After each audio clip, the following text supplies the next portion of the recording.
Bonjour, bienvenue dans la série sur les échecs. Donc nous continuons sur notre analyse de la paire de fous. Et ici, une partie de Baxa contre Pacman qui s'est jouée à Prague en 1954. Donc ils ont joué cavalier F3, C5, G3, cavalier C6, D4, C prend D4, cavalier prend D4, G6, fou G2, fou G7, cavalier B3, D6, cavalier C3, cavalier F6, roc, E4, donc c'est une sicilienne à transposer, fou D7. C'est une position du dragon de la sicilienne avec le fianchetto en blanc. Cavalier D5, cavalier prend D5, E prend D5, cavalier E5, cavalier D4, dame B6, C3, tour C8, H3, dame C5, C5, très bon coup, dame E2, tour E8, tour D1, cavalier C4, et fou E3 qui est probablement, on va dire une erreur, en tout cas imprécis, B3, cavalier B6, fou B2, cavalier prend D5 et C4 et le jeu serait tout à fait égal.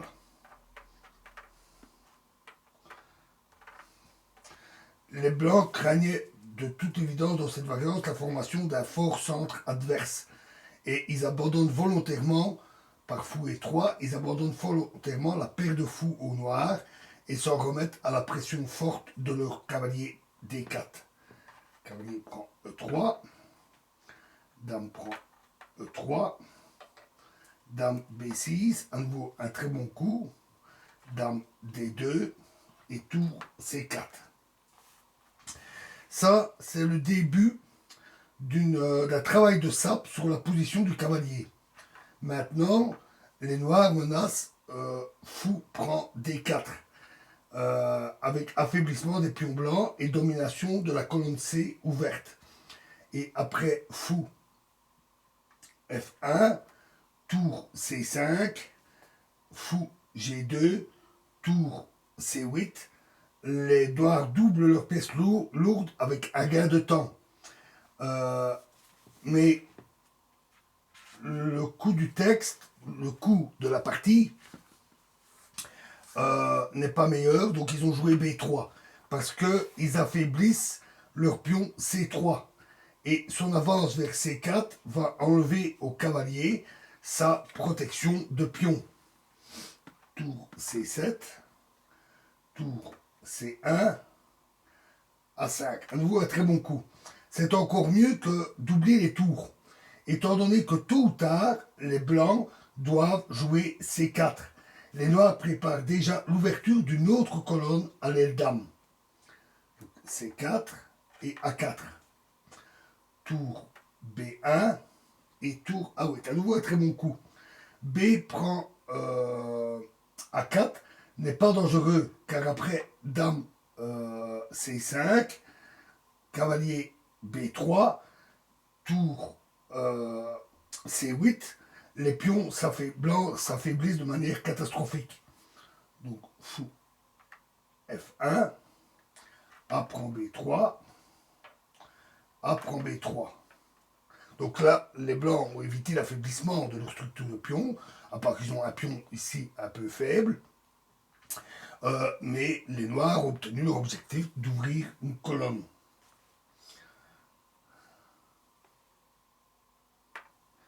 Tour C8, dame E3. Les noirs maintenant veulent consolider leur position par tour A3 suivi de tour A8. Dès lors, pour éviter ça, ou pour atténuer, Les blancs préparent l'échange des dames, d'où leur coup en E3, et partent du principe que la pénétration des tours noirs est inoffensive, vu que l'unique faiblesse, le pion B3, est facile à protéger. Donc, tour A2, un très beau coup, sans doute inattendu. Cavalier F5, dame prend E3, cavalier prend E3, H5, tour D3, B5, C prend B5, fou prend B5, tour D1 et tour B8. À nouveau un très bon coup. C'est, on peut dire, la première offre d'échange. Après, fou prend B5, tour prend B5. Les noirs pourraient exploiter très facilement la faiblesse des pions B3 et D5.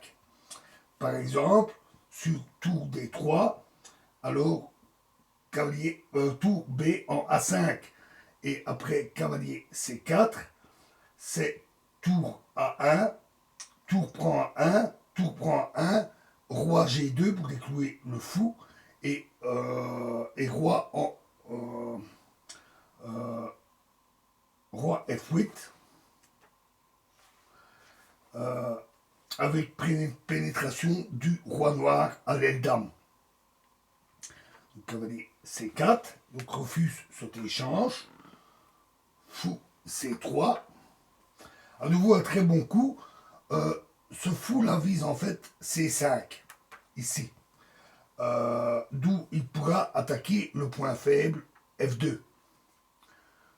Tour C1, fou B4, tour A1, tour A8, tour prend A2, tour prend A2, tour B1, fou A6. Alors l'autre fou, lui, vise B7, de façon à avoir une attaque sur le pion D5 et la paire de fous qui vise le roi noir. Les blancs n'ont plus de parade, car par exemple s'ils jouent cavalier E3, alors fou prend F1, roi prend F1 et roi G7, l'intervention du roi décide. La structure des pions blancs étant beaucoup trop faible pour la finale. Tour B2, tour A1, tour C2, fou B7, cavalier E3 et fou C5. Voilà.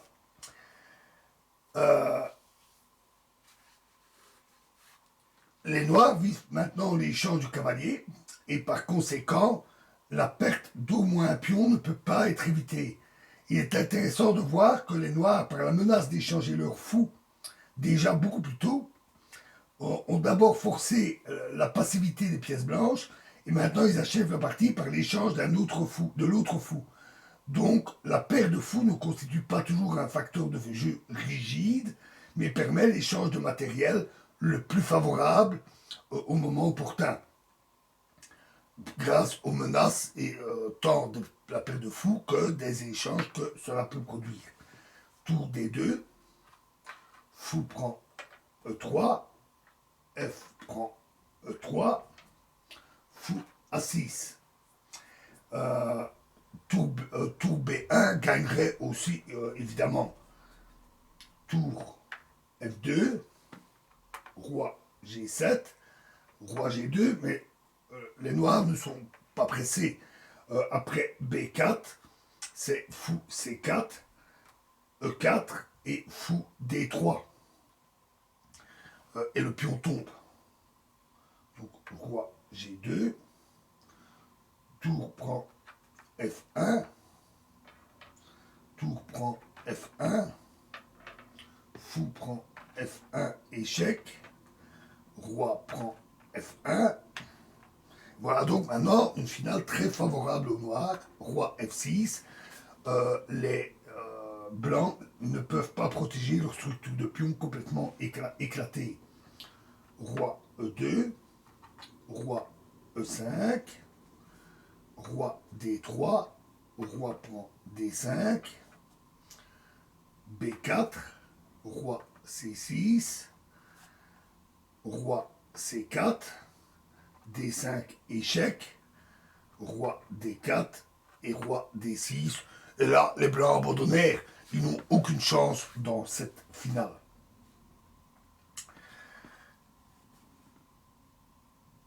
Alors, lorsqu'on dispose de la paire de fous, on doit toujours tâcher d'ouvrir la position, puisqu'on a besoin de positions ouvertes pour les fous.